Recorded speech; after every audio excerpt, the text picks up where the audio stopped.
갑절의 역사를 구하는 성도라는 제목으로 함께 말씀을 나누겠습니다.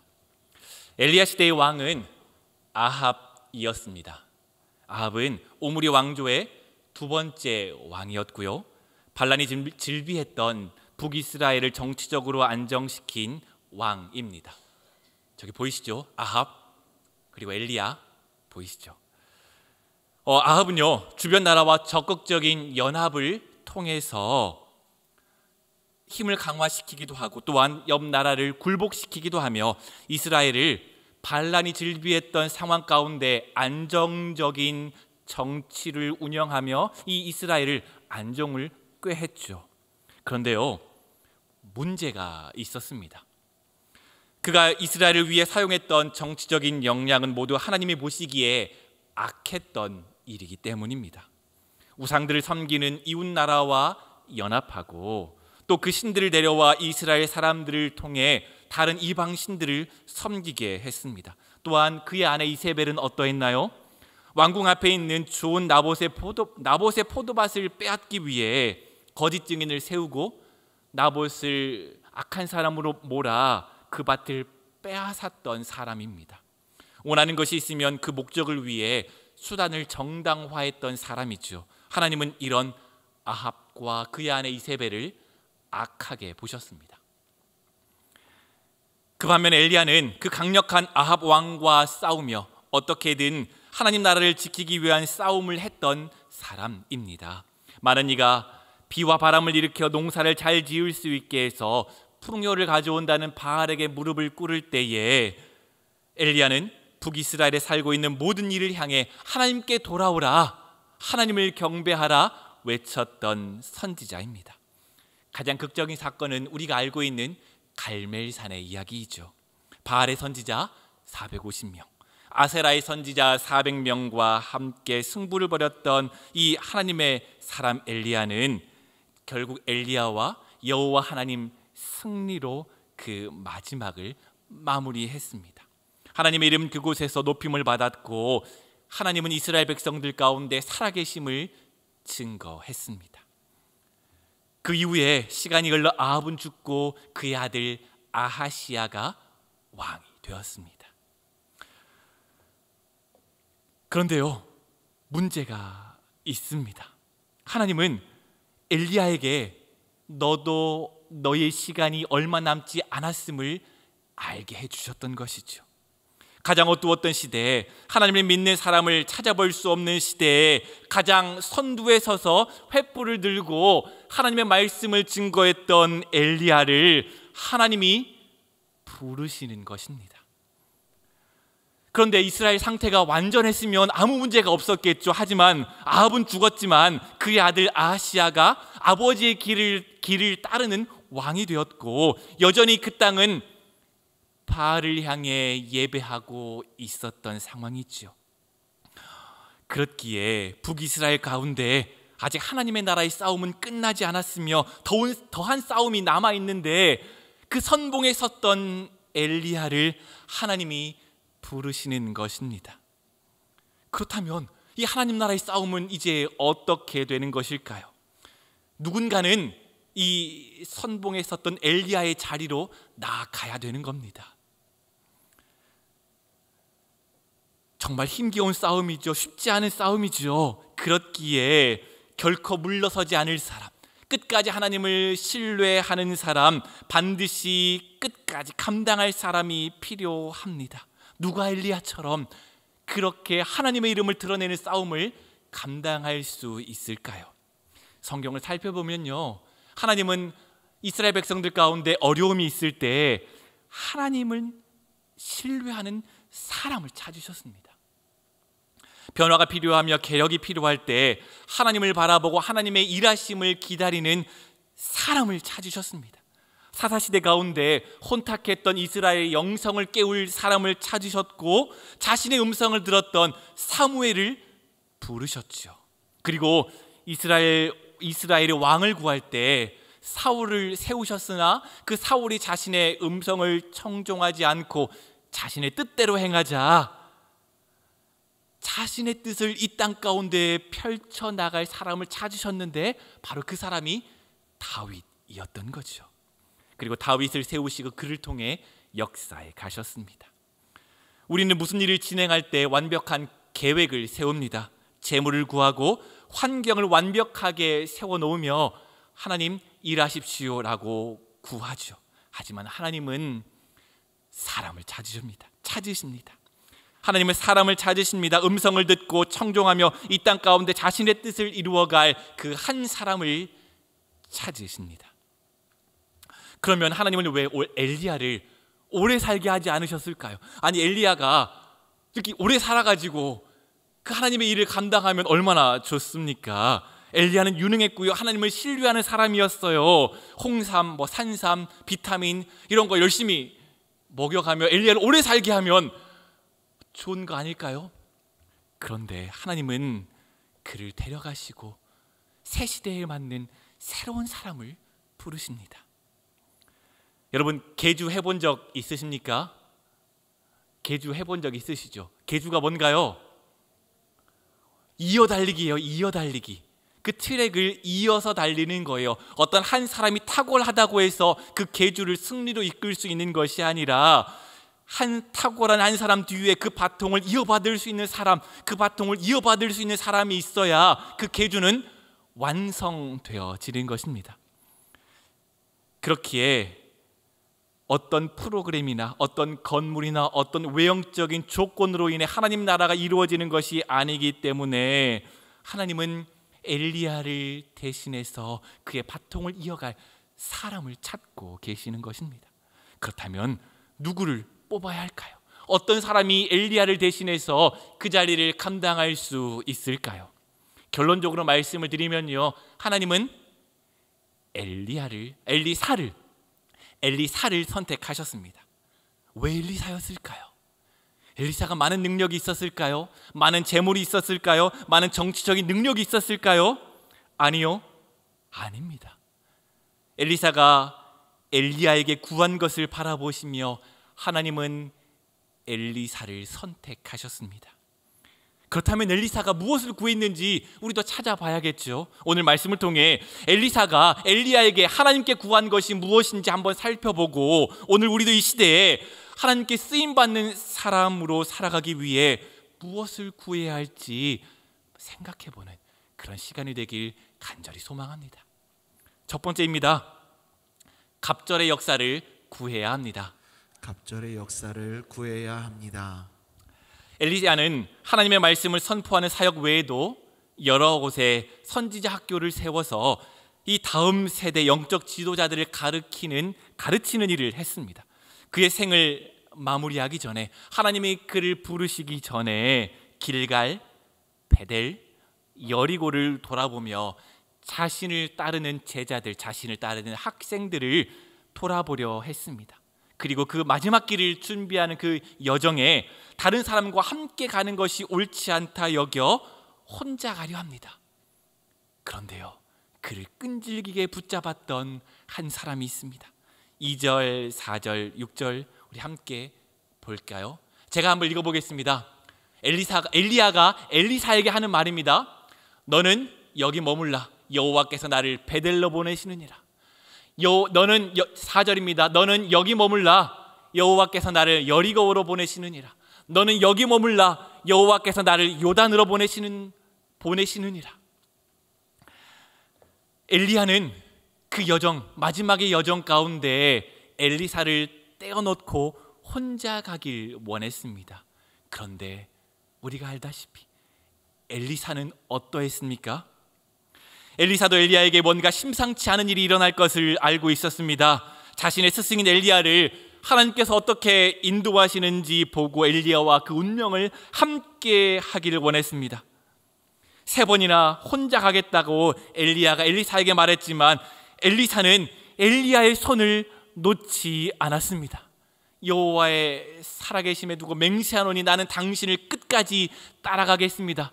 엘리야가 엘리사에게 3번이나 말했던 것처럼 그도 또한 3번이나 다짐합니다. 베델에 있는 선지자의 제자들이 엘리사에게 와서 말합니다. 우리 스승인 엘리야가 삶을 마무리할 때가 되었는데 왜 눈치 없이 그를 따라다닙니까? 그것이 스승인 엘리야에게 부담이 되는 줄 모르십니까? 라고 따져 물었을 때 그때 엘리사의 반응이 무엇입니까? 3절입니다. 밑줄 칠 부분 제가 읽겠습니다. 나도 또한 나노니 너희는 잠잠하라. 선지자학교 제자들도 하나님을 아는 사람이라, 하나님을 경외하는 사람이라 엘리야의 마지막에 가까이 왔음을 알았습니다. 그들은 선생님의 마지막을 보내려 합니다. 멀리 떨어진 거리에서 배웅하는 것이 옳다고 생각했습니다. 하지만 엘리사는 달랐죠. 나도 또한 아니 너희는 잠잠하라. 한마디로 제자들을 침묵시킵니다. 나도 그것을 몰라서 여기까지 따라온 게 아니다. 그것을 알고 있지만 더 절박함이 있기에, 더 간절함이 있기에 나는 엘리야를 절대로 떠나지 않을 것이다 라고 단호하게 말합니다. 그리고 끝까지 요단 건너까지 따라가 그에게 요구합니다. 9절 말씀인데요, 같이 읽어보겠습니다. 시작. 건너매 엘리야가 엘리사에게 이르되 나를 내게서 데려감을 당하기 전에 내가 내게 어떻게 할지를 구하라. 엘리사가 이르되 당신의 성령이 하시는 역사가 갑절이나 내게 있게 하소서 하는지라. 아멘. 엘리사는 엘리야에게 성령이 하시는 역사가 갑절이나 있게 해달라 말합니다. 우리는 일반적으로 이 성령이 하시는 역사, 여기서는 개역 한글에서는 영감으로 번역했죠. 이 영감을 능력으로 해석합니다. 엘리야의 능력을 2배나 나에게 달라라고 말한 것으로 이해하죠. 그래서 엘리야보다 더 큰 인물이 되고 더 큰 사역을 하며 더 큰 기적을 일으키게 해달라 엘리사가 요구한 것이라 이해합니다. 그런데요, 이 단어는 이 문맥 가운데 여기는 어떤 능력을 2배나 요구한 것으로 이해해서는 안 됩니다. 문자적으로 이해하는 것보다 조금 다른 방식으로 이해해야 되죠. 유대 사람들에게 내게 갑절의 능력을 달라라는 말은 바로 내게 장자의 분깃을 주십시오라는 말과 동일한 말입니다.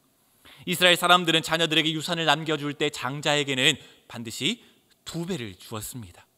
두 몫을 받는다는 것은 내가 당신의 능력을 문자적으로 2배나 얻기 원합니다가 아니라 당신의 계승자가 되기를 원합니다. 당신의 영적인 장자가 되기를 원합니다 라는 말입니다.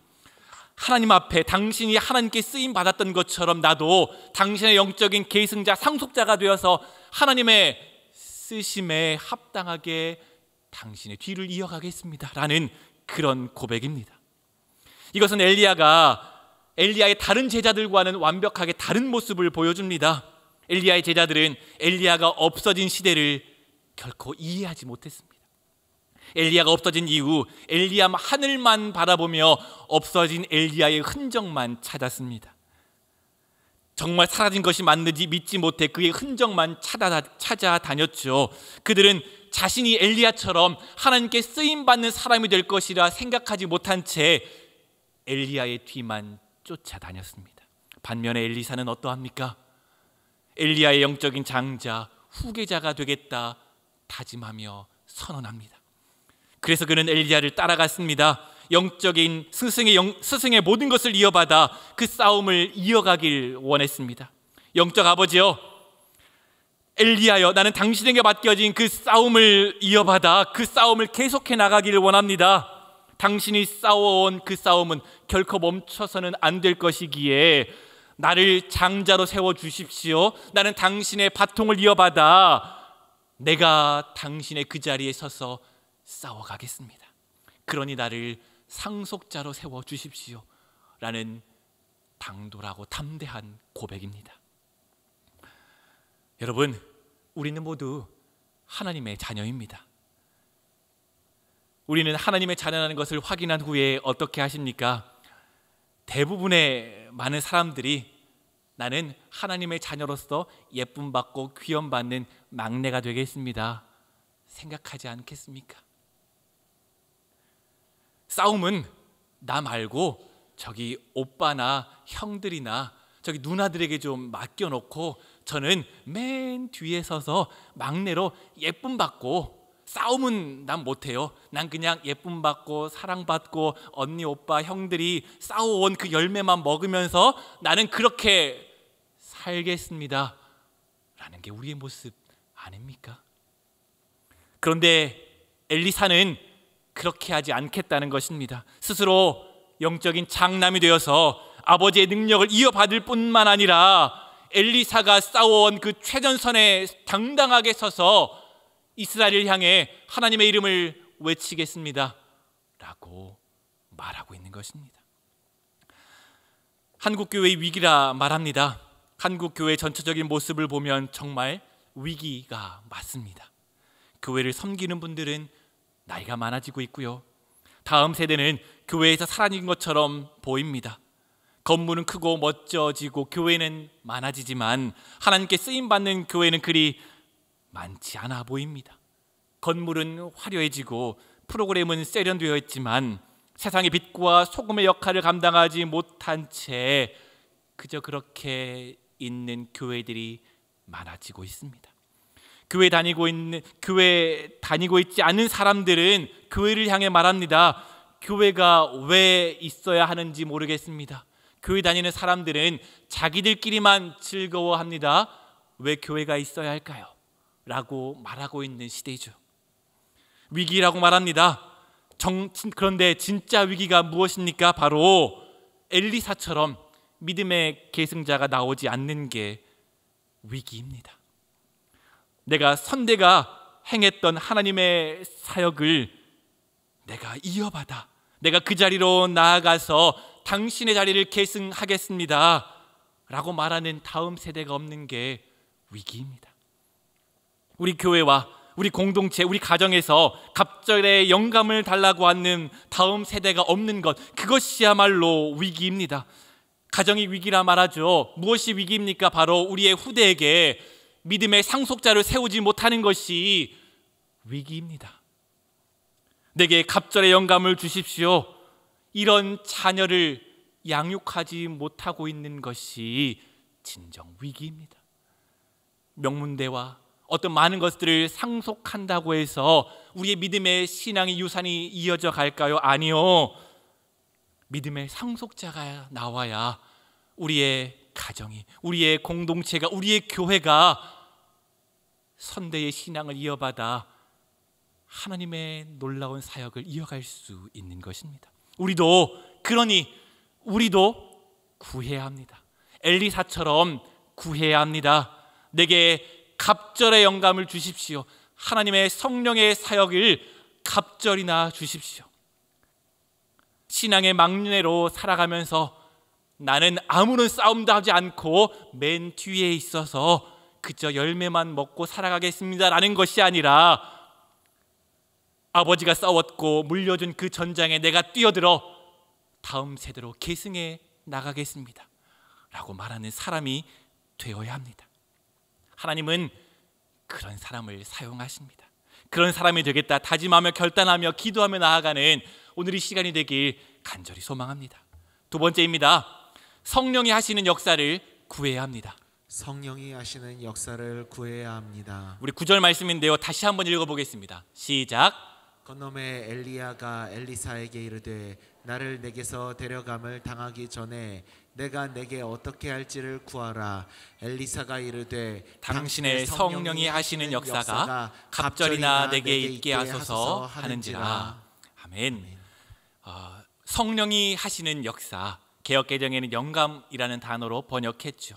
우리는 이 단어를 능력으로 해석하는 경우가 많지만 능력보다는 이 단어의 원뜻 루아흐는 바람, 호흡, 영, 하나님의 영을 의미합니다. 그렇다면 진정으로 엘리사가 요구했던 것이 무엇일까요? 엘리사는 엘리야 옆에서 가장 많이 본 것, 엘리야의 능력의 근원이라 여겼던 그것, 즉 엘리야 안에 있는 하나님의 숨결, 하나님의 호흡, 하나님의 영을, 하나님의 임재를 구했습니다. 엘리사는 지금 엘리야 당신이 누렸던 하나님과 친밀한 관계를 나는 그것을 원합니다 라고 요구하고 있는 것입니다. 다른 제자들도 하나님 나라 전쟁을 해보겠다 엘리야 밑에서 배우고 준비했던 제자들이 있습니다. 엘리사보다 더 뛰어난 능력을 가지고 있는 사람도 분명 있었을 것입니다.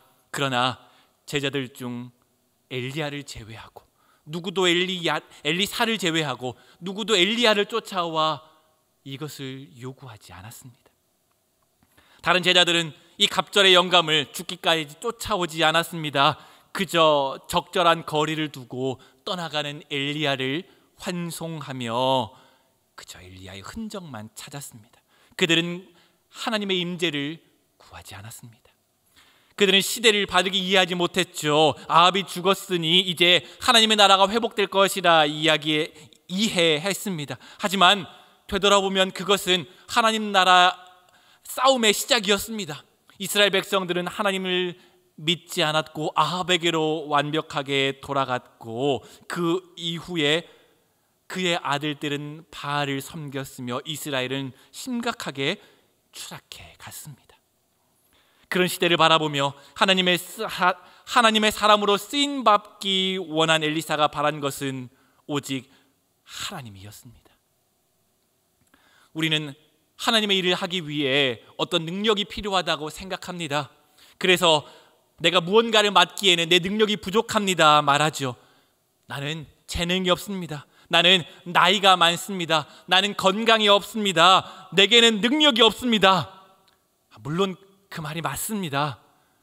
우리의 능력으로는 하나님이 기뻐하실 만한 결과를 낼 수가 없습니다.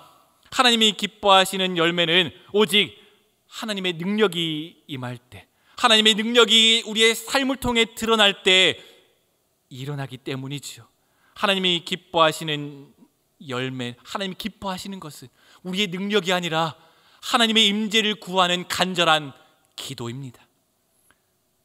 하나님의 임재가 하나님의 열매를 맺게 하는 것이기에 우리가 무언가를 하려고 할 때 반드시 구해야 할 것은 하나님 임재입니다. 여러분의 소원은 무엇입니까? 여러분에게 구하라 말한다, 구하라, 무엇을 구하기를 원하십니까? 물어본다면 여러분은 무엇을 구하시겠습니까? 피로 사신 그리스도께서 피로 사신 이 교회에서 세상 가운데 예수 그리스도의 이름을 드러내는 제자로 살아내겠다 대답하실 수 있습니까? 믿음의 선대가 그러했듯이 나도 하나님의 이름을 드러내며 이 삶의 자리에서 살아가겠습니다.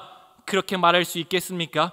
하나님의 임재를 경험하며 우리의 믿음의 선배들이 걸어갔던 그 길을 따라가겠습니다. 내게 능력이 없음을 알고 능력 주시는 하나님 가운데에서, 하나님의 임재 가운데에서 살아가겠습니다. 그렇게 구할 수 있겠습니까? 우리는 예수 그리스도의 제자가 되어 이 땅 가운데 그의 이름을 증거하며 살아가는 제자가 되어야 합니다. 우리는 수많은 것을 구합니다. 쉬지 않고 구합니다. 자질구레한 것까지 달라 말합니다. 그런데 우리는 정작 중요한 한 가지를 구하지 않습니다. 그저 그런 것, 별것 아닌 것을 달라고 너무나 많은 힘을 쏟기에 정작 구해야 할 것은 뒤로 밀어둔 채 그저 그런 것만 구하며 살아갑니다. 그런데 그렇게 살아서는 안 됩니다. 우리는 하나님의 임재를 구해야 합니다.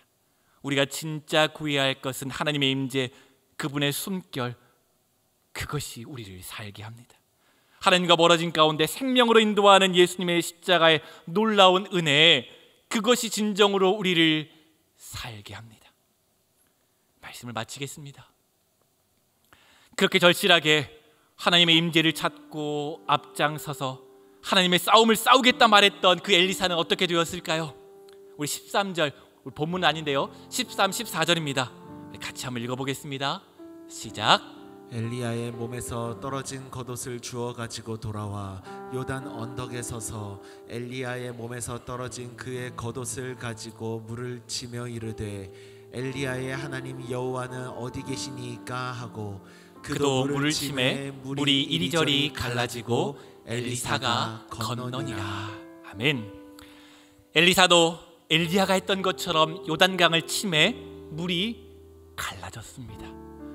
물을 가르는 것은 사람이 할 수 있는 일이 아닙니다. 이것은 하나님께서 하신 일입니다.